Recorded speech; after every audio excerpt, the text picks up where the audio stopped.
Well, hello there. Welcome back. I'm Shayna Cersei from Umbrella Arts Academy. Fully caffeinated this morning, so I'm really excited to be here to paint with you today. We are going to be tackling two flowers for this Floral February video. We are going to be tackling the lovely cone flower or Echinacea, as well as Lavender.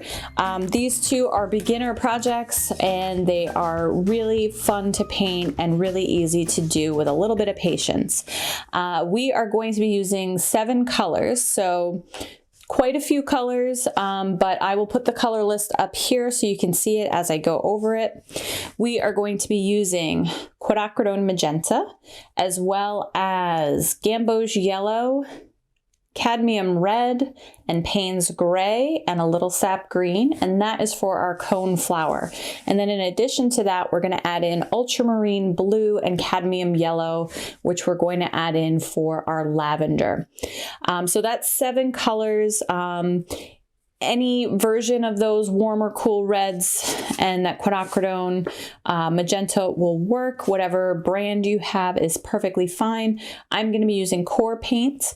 If you want to check out the description of this video, you can find a link to the supplies I use every day, as well as recommendations I have for beginners who don't want professional level supplies yet. You certainly don't need them to start learning. I'm going to also be using a size 6 Princeton Aqua Elite brush. Any round brush will do, but you do want it to be a little bit on the smaller side for today. Lots of little details in these flowers, and you want it to have a nice tip on it. So find your best small round brush that you have. And then lastly, Arch 140 pound cold press, 100% cotton paper. Whatever cotton paper you have is great. Even if you don't have cotton paper and you have cellulose or wood pulp paper, that will be perfectly fine for this project. This is not a water heavy project, so you should be good. And you can see a lot of fun little magic happen as we continue to layer on some colors and paint on any type of paper that you use. All right, so I think we're all set. I'm excited to paint with you, and let's get started and go to that overhead camera. All right, so here we are in the overhead camera, and here are 2 samples. Now, I'm going to be combining these 2 flowers into one piece. So I'm going to be putting in 2 cone flowers and then 2 stalks of lavender. And all I'm going to do with my pencil is just map out kind of where they're going to be. I'm not going to draw the flowers out completely, but these little round half moons here are just going to be the tops of the cone flower, the center area. And then I'm just going to put in 2 stalks for where I want the lavender to be. So this is just kind of setting me up compositionally. I'm not going to go crazy with the drawing. That is all going to be done with my brush to create the shapes of the flowers. The first color I'm going to be using for the center of my cone flower is going to be a combination of the Gamboge Yellow as well as some Quinacridone Magenta. You can see here to make this bright, beautiful orange color. So the very top of that cone flower, the center of it is a bright orange color. And I'm going to be using the tip of my brush, you can see here, to just create a staggered domed shape towards the top. So 2 of those, put those in. Now all of my petals are going to be coming down from this center, but we need to create this bright orange top to the center, and then we're going to be layering in some darker colors as we go down and come closer to the petals. All right, so for my next darker layer, I'm just adding in Payne's Gray to this orange mixture, and it's going to give me a very dark, deep brown color. And I'm just going to add that wet on wet, so the top part is still a little damp, as you can see, as some of that color bleeds in. And I'm just adding that down to the base there. And we are going to add one more layer at the very base that's even a little bit darker, creating this nice graduated look from that center where it touches the petals is going to be the darkest, all the way to the top where it's the lightest and brightest. So I'm just adding in some straight Payne's Gray now, right at the very bottom, being very careful not to add too much. I don't want it to overwhelm. And now I'm just going in with a pretty clean brush back to the top to create a little bit more texture and add a few more fine details at the top.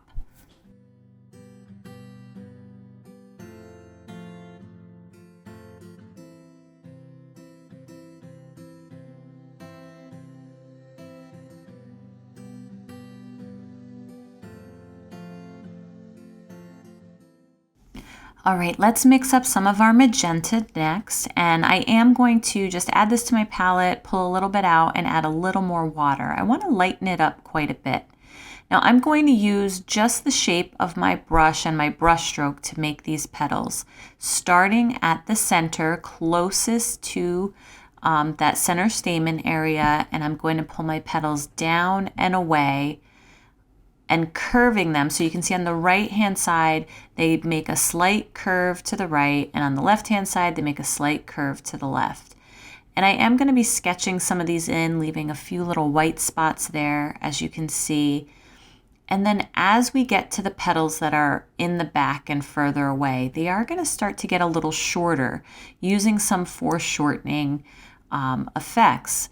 As they curve around the back of the flower, you want to create the illusion that they are moving away from you. And if you actually sit and look at one of these cone flowers, you'll see that top petal is shorter than the one next to it.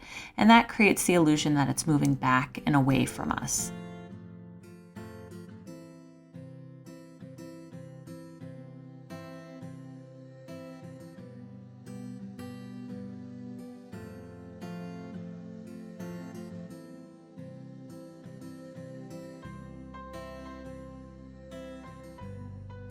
All right, next we're going to pull out our sap green to create a stem, and we're going to go right from the center of where the flower is and just bring a nice line down.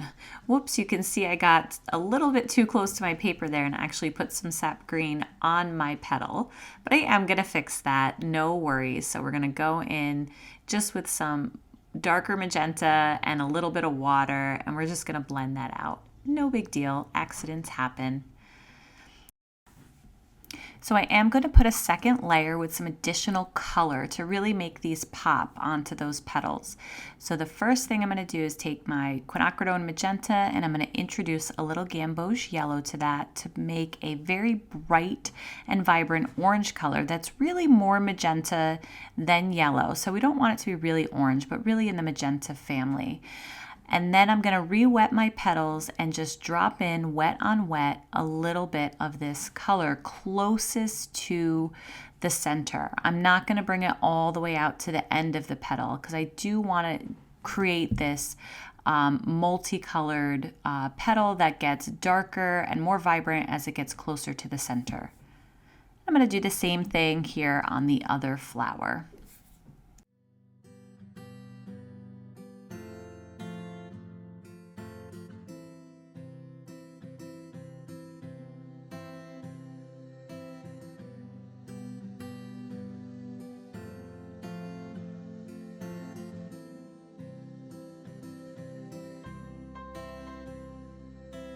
All right, so I'm going to let those two layers dry together, and I'm going to move on to the leaves of my cone flowers. And these are going to be long and somewhat wiggly or squiggly leaves. I'm going to use the tip of my brush to go up, press down, drag, and then kind of give it a little squiggle at the end. And I'm going to do that a couple of different times to fill in some of the foliage here at the base of these flowers.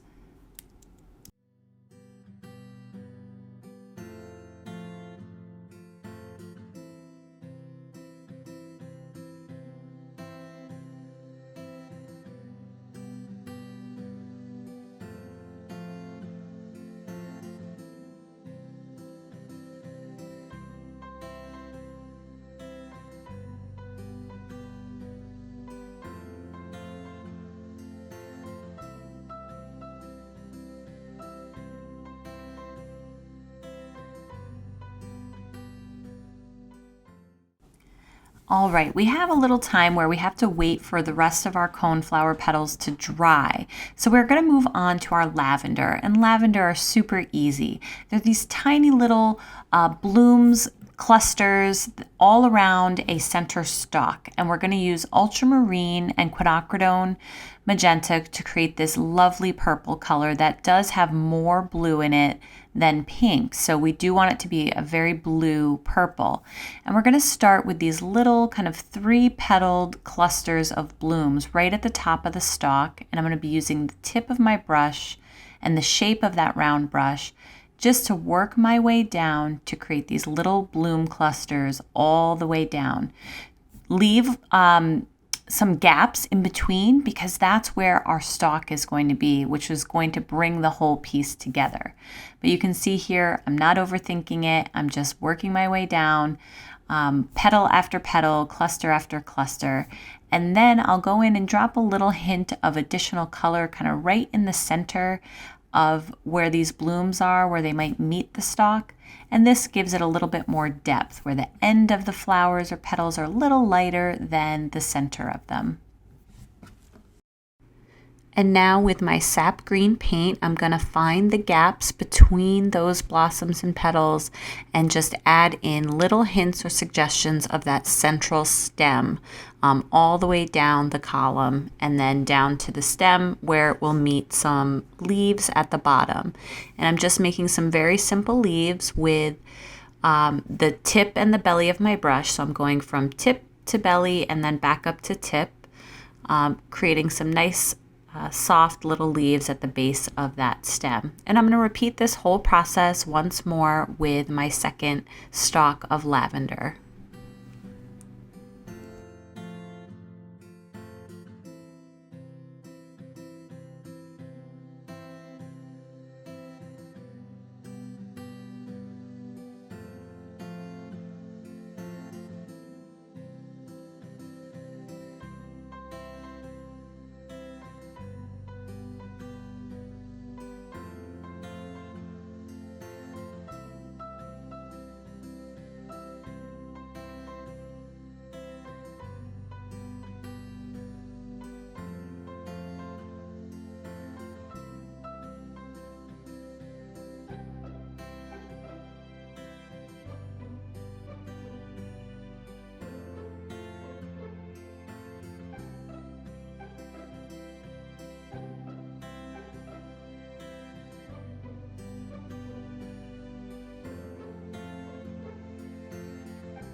So we're going to revisit our cone flowers, and I've mixed up into that darker color we used earlier. That was a combination of our cadmium yellow and quinacridone magenta, as well as a little Payne's gray.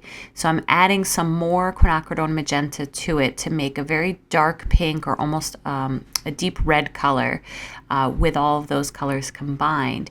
And I'm using my rigger brush, so my fine liner rigger, and I'm picking up some of that color and just adding some fine details right from the center of the cone flower. So tucked right in there next to the center, and then just coming out to the edges, not doing too many, and making sure not to pattern anything. So that's really hard to do when you're starting to add texture or details to things, to not create patterns. You know, don't give every single petal one line or two lines all of the same shape and height.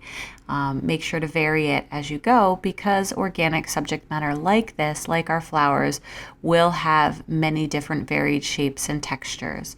So just adding that in to create a little bit more depth and a little more detail on our petals.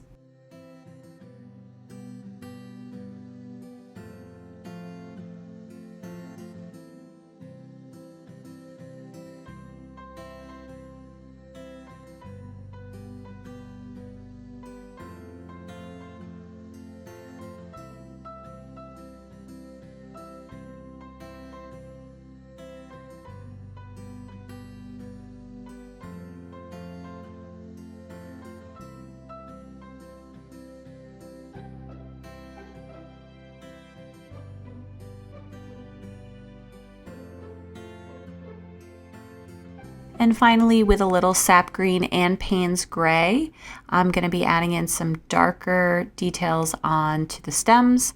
And then using just some Payne's gray, I'm going to take that rigger brush and add some very dark, deep tones right to the edge of the center of that coneflower. Again, just really pulling out and enhancing that dimension of those center areas, making sure they have lots of texture, they have light areas and darker areas.